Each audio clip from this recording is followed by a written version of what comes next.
नमस्कार दोस्तों, पाथफाइंडर में आप सभी का स्वागत है। मेरा नाम है डॉक्टर महिपाल सिंह राठौड़ और आज इस लेक्चर में मैं आपके साथ डिस्कस करूंगा वर्ल्ड हेल्थ ऑर्गेनाइजेशन के द्वारा कोविड 19 के ओरिजिन्स पर चल रही जांच के बारे में। कई एक्सपर्ट्स दुनिया के ये सवाल उठा रहे हैं कि क्या डब्ल्यूएचओ सही संगठन है इस जांच को करने के लिए, जबकि डब्ल्यूएचओ की खुद की संलिप्तता है, कई जगह कॉन्फ्लिक्ट ऑफ इंटरेस्ट है, चाइना के खिलाफ जाने में, यूएसए के खिलाफ जाने में। तो ऐसे में क्या डब्ल्यूएचओ को ये प्रोब लीड करना चाहिए या नहीं? तो हम कोविड 19 के ओरिजिन से संबंधित जो इश्यूज अभी सामने आ रहे हैं पिछले 1-2 महीने में, उनको इस लेक्चर में डिस्कस करेंगे।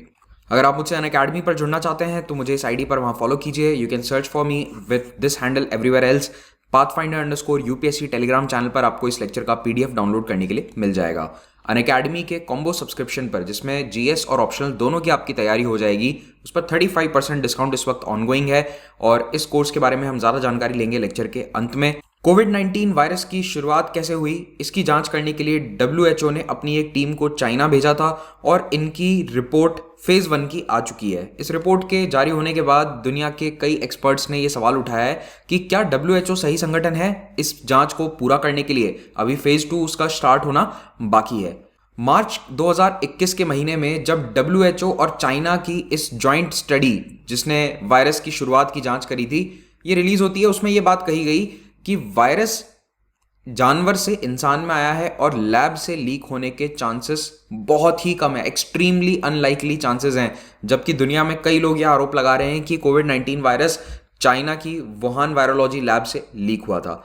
अब जो अगला फेज होगा इस प्रोब का, इस जांच का, वो ये एग्जामिन करेगा कि वायरस किस प्रकार से इंसान में आया। तो जो फर्स्ट ह्यूमन केसेस थे, शुरुआती ह्यूमन केसेस थे वुहान शहर में, वहां पर जाकर उनकी जांच करी जाएगी और ये पता लगाने की कोशिश करी जाएगी कि एग्जैक्टली किस जानवर से ये स्पीशीज जंप करके इंसानों में आ गया। तो अभी तक जो अंदाजा लगाया जा रहा है वो ज्यादातर पैंगोलिन के ऊपर जा रहा है कि इट कुड बी पैंगोलिन और बैट्स, इस माध्यम से ये वायरस इंसानों में पहुंचा है। तो डब्ल्यूएचओ की जांच का अगला फेज इस पर फोकस करने वाला है। लेकिन दुनिया में कई लोग अब ये कह रहे हैं कि पैंडेमिक की शुरुआत, इस वायरस की शुरुआत एक लैबोरेटरी में हुई थी और एक जेनेटिकली इंजीनियर्ड वायरस है। इसको लेकर क्या प्रूफ भी है वो मैं आपको आगे बताऊंगा।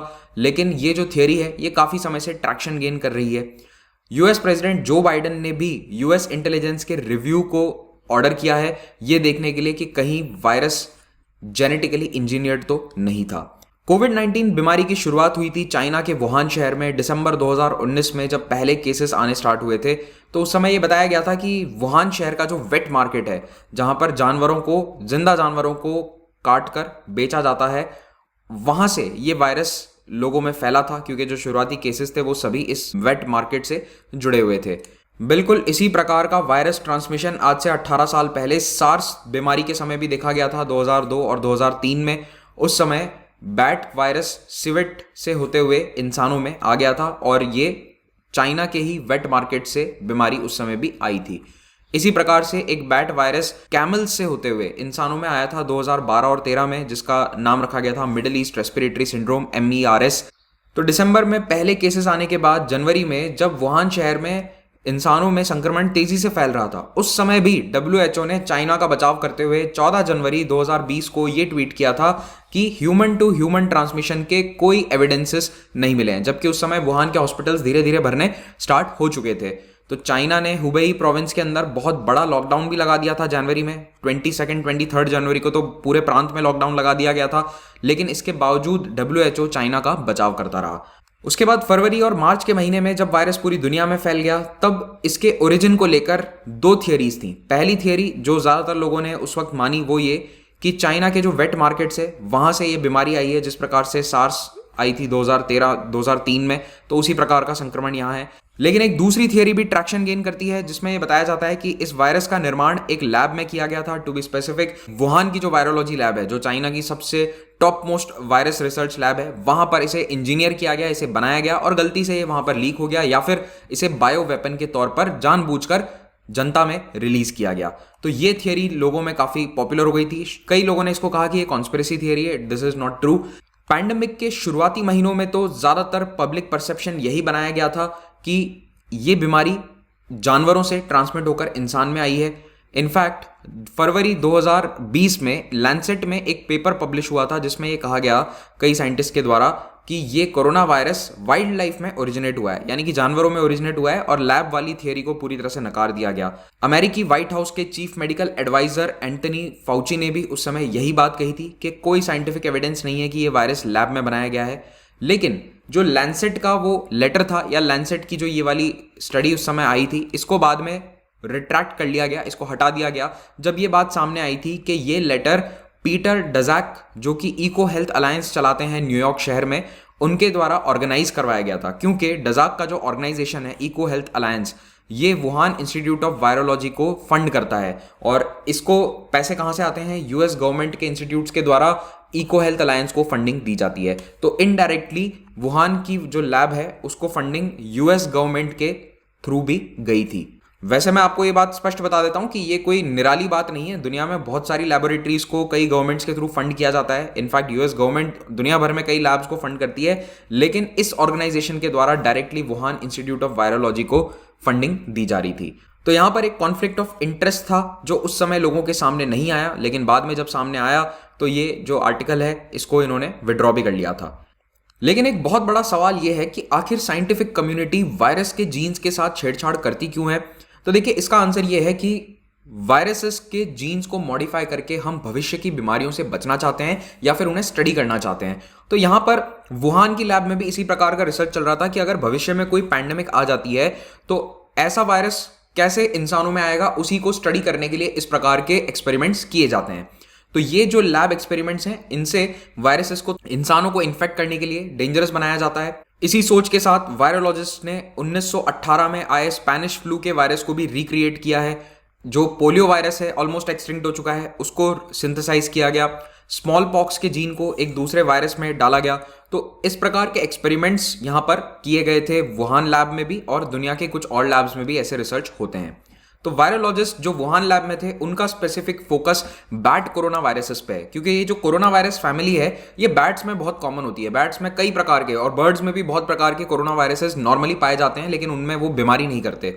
वो इंसान में जब आ जाता है तब वो बीमारी करता है। तो इनकी स्टडी लगातार करी जाती है ताकि इनमें से कोई वायरस अगर जंप करके इंसानों में आ गया तो वो कैसे बिहेव करेगा। तो यही study Wuhan institute of virology में करी जाती है, और वहां पर एक लीडिंग एक्सपर्ट हैं जिनका नाम है Shi Zhengli. She is a 57-year-old virologist. ये चाइना की टॉप वायरोलॉजिस्ट हैं, और इनको मीडिया अक्सर बैट लेडी भी कहता है। तो ये जो शी जेंगली हैं, इनके स्टेटमेंट्स भी शुरुआती महीनों में थोड़े से विरोधाभासी रहे थे। और वैसे वुहान इंस्टीट्यूट ऑफ वायरोलॉजी की टीम लगातार दक्षिणी चाइना के यूनान केव्स में जाती है, जहां पर बहुत सारे बैट्स पाए जाते हैं, और इन बैट्स से सैंपल लिए जाते थे कोरोना वायरस के। और ये पूरा रिसर्च शी जेंगली के नेतृत्व में किया जा रहा था। इन सैंपल्स को लेकर इन पे इस प्रकार के जेनेटिक इंजीनियरिंग करी जाती है, और इनको कहते हैं गेन ऑफ फंक्शन टेस्ट, कि वायरस को अलग फंक्शन दे दिया जाता है, वो अलग प्रकार से बिहेव करेगा, इससे उसे मॉडिफाई किया जाता है। इस प्रकार की स्टडीज यहां पर वुहान लैब में पहले भी होती रही हैं। और हैरानी की बात यह थी कि इस लैब को फंडिंग दी जाती थी यूनाइटेड स्टेट्स की top laboratory national institute of allergy and infectious diseases के द्वारा, जो US national institute of health का पार्ट है। और ये फंडिंग दी किसके थ्रू जाती थी? वही जो पीटर डजैक का नाम मैंने आपको बताया था, इको हेल्थ अलायंस वाले, इनके थ्रू ये फंडिंग दी जाती थी। मतलब ऐसा नहीं है कि इलीगली दी जाती थी, it was all legal. EcoHealth Alliance के माध्यम से वुहान वायरोलॉजी लैब को ये फंडिंग पहुंचती थी। फरवरी 2021 तक नेचुरल इमरजेंस वाली थियरी को ही दुनिया भर में प्रेफर किया जा रहा था, लेकिन उस महीने वर्ल्ड हेल्थ ऑर्गेनाइजेशन की एक टीम को चाइना भेजा गया, और इनका काम यह था कि कोविड-19 का उद्गम कैसे हुआ, इस वायरस का ओरिजिन कैसे हुआ, ये पता किया जाए। लेकिन इस कमीशन में कौन होगा, ये कमीशन कहाँ जाकर जांच कर सकता है, किस जगह पर इन्हें जाने की अनुमति होगी या नहीं, ये सब चाइना की अथॉरिटीज के द्वारा डिसाइड किया गया।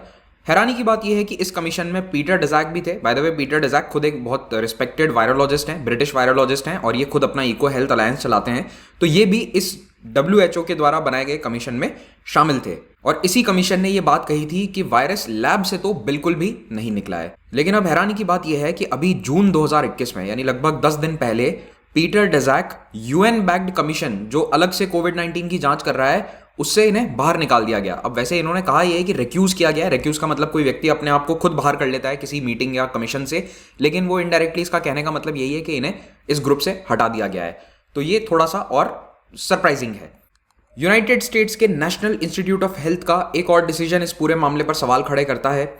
नेशनल इंस्टीट्यूट ऑफ हेल्थ ने कोरोना वायरसेस पर चल रहे गेन ऑफ फंक्शन रिसर्च के डेटा को डिलीट कर दिया। तो जो डेटा उनके पास अवेलेबल था उस पूरे डेटा को इनके द्वारा डिलीट कर दिया गया और बाद में ये उसे जस्टिफाई भी कर रहे थे। ये भी लेटेस्ट न्यूज़ है लास्ट वीक की। दूसरी ओर भारत में आईआईटी दिल्ली के कुछ शोधकर्ताओं ने, रिसर्चर्स ने SARS-CoV-2 के जेनेटिक सीक्वेंस को एनालाइज किया और इन्होंने ये बात कही कि ये जो सीक्वेंसेस हैं वो HIV से काफ़ी मिलते जुलते हैं और नेचुरल तौर पर इस प्रकार के सीक्वेंसेस देखना थोड़ा मुश्किल है। हालांकि इस स्टडी को एंथनी फाउची ने पूरी तरह से नकार दिया। उन्होंने कहा ये तो आउटलैंडिश थियरी है, ये पेपर पूरा गलत है और अल्टीमेटली ये पेपर विड्रॉ कर लिया गया था और ऐसा कहा गया था कि इसके लिए काफ़ी दबाव बनाया गया अमेरिकन साइंटिस्ट कम्युनिटी के द्वारा कि ये पेपर को विड्रॉ किया जाए। उसके बाद पिछले महीने चाइना की बैट वुमन शी जेंगली ने एंथनी फाउची को धन्यवाद भी दिया कि आपने लैब लीक हाइपोथेसिस को डाउन प्ले कर दिया है, तो उसके लिए थैंक यू। ये भी थोड़ा सा अजीब लगा।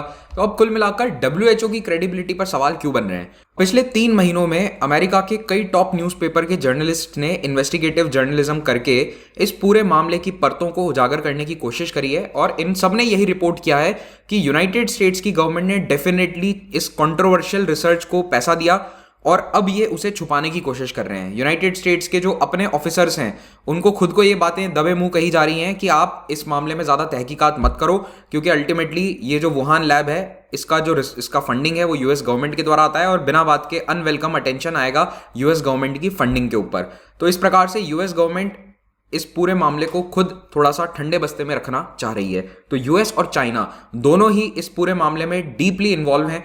तो अब ऐसे में ये सवाल आ रहा है कि क्या WHO इन 2 बड़े देशों से इंडिपेंडेंटली काम कर सकता है या नहीं, क्योंकि ये दोनों ही WHO को फंड करते हैं। और क्या WHO न्यूट्रल रहते हुए बिना किसी राजनीतिक दखल अंदाज के कोविड-19 के ओरिजिन के बारे में जांच कर पाएगा? तो जो पहले फेज की जांच है उससे तो ये बात साफ हो गई कि इंडिपेंडेंटली नहीं कर सकते। इन्होंने सभी जगह जाने की परमिशन भी नहीं दी चाइना ने, और जो लैब वाली हाइपोथेसिस है उसको पूरी तरह से नकार दिया गया, जबकि उसके फेवर में एविडेंसेस देखने को मिले हैं। लेकिन इन एविडेंसेस के ऊपर कोई जांच नहीं करी गई, उस डायरेक्शन में ही जांच को नहीं ले जाया गया। तो ऐसे में WHO को रिप्लेस करके अब यहां पर डिमांड आ रही है कि एक इंडिपेंडेंट बॉडी को ये जांच दी जाए, बिल्कुल वैसा ही जैसा 1986 के चेरनोबिल न्यूक्लियर डिजास्टर में किया गया था। अब चेरनोबिल तत्कालीन USSR के अधीन आता था, लेकिन ये न्यूक्लियर डिजास्टर इतना बड़ा था कि इंटरनेशनल एटॉमिक एनर्जी एजेंसी ने उस समय एक न्यूट्रल मल्टी गवर्नमेंटल बॉडी गठित करी थी और उसने इस चेरनोबिल डिजास्टर की जांच करी थी। तो अगर दुनिया के सारे देश मिलकर दबाव बनाएं तो हो सकता है कि इस प्रकार की न्यूट्रल जांच हो, वरना तो WHO की ही फेज 2 जांच आगे जारी रहेगी, ऐसा ही लग रहा है। तो देखते हैं आने वाले हफ्तों में क्या होता है। आप इस लेक्चर का PDF इन दोनों ही टेलीग्राम चैनल से डाउनलोड कर सकते हैं और भारत के बेस्ट एजुकेटर्स से अगर आप UPSC की पढ़ाई करना चाहते हैं तो अनअकैडमी प्लेटफॉर्म को आप ज्वाइन कीजिए। अगर आप 2 ईयर का सब्सक्रिप्शन लेते हैं और आपका UPSC में सिलेक्शन नहीं होता तो ऑटोमेटिकली आपको 1 ईयर का एक्सटेंशन दे दिया जाएगा। ये ऑफर अभी 7 जुलाई तक ऑनगोइंग है। 1 ईयर एंड अबाव के सब्सक्रिप्शन के साथ आपको 80 टेस्ट की एक पूरी टेस्ट सीरीज फ्री में मिलेगी। 50 प्रीलिम्स और 30 मेंस ओरिएंटेड टेस्ट इसमें होंगे। आप इस कोर्स को EMI ऑप्शन पर भी अवेल कर सकते हैं। GS की किताबों का सेट पूरा यहाँ पर आपको फ्री में अवेलेबल कराया जाएगा। प्लस और आइकॉनिक 2 प्रकार के यहाँ कोर्सेज हैं। आइकॉनिक में आपको पर्सनल गाइडेंस एक मेंटोर के द्वारा दी जाएगी, ये एक एडिशनल फैक्टर है। हर तरह के कोर्स पर आपको 10% डिस्काउंट मिलेगा अगर आप महिपाल कोड यूज़ करते हैं तो। और ऑप्शनल के भी यहाँ पर कई सारे कोर्सेज अवेलेबल हैं। एक नया चैनल हम स्टार्ट कर रहे हैं, अनरावल UPSC, जिसमें आपकी MCQ की प्रैक्टिस करवाई जाएगी। It is only for MCQ practice, ऐसा ये नया चैनल रहेगा। इसको भी आप सब्सक्राइब कीजिए। सब्सक्रिप्शन लेने के बाद आप तुरंत एक बैच कोर्स ज्वाइन कर लीजिए। 7 जुलाई से नए बैचेस बन रहे हैं, इनमें आपकी स्ट्रक्चर्ड फॉर्मेट में तैयारी करवा दी जाएगी। कल यानी रविवार को सुबह 11 बजे कॉम्बैट हो रहा है। कॉम्बैट में हिस्सा लीजिए यूजिंग दिस कोड। अगर आप टॉप रैंक लेकर आते हैं तो अनअकैडमी की तरफ से स्कॉलरशिप जीतने का यहाँ पर आपके पास मौका है। 3 free test series already ongoing है, इनको आप सब्सक्राइब कीजिए। अपनी प्रीलिम्स की तैयारी को और मजबूत बनाइए। Thank you very much for watching this. Have a great day.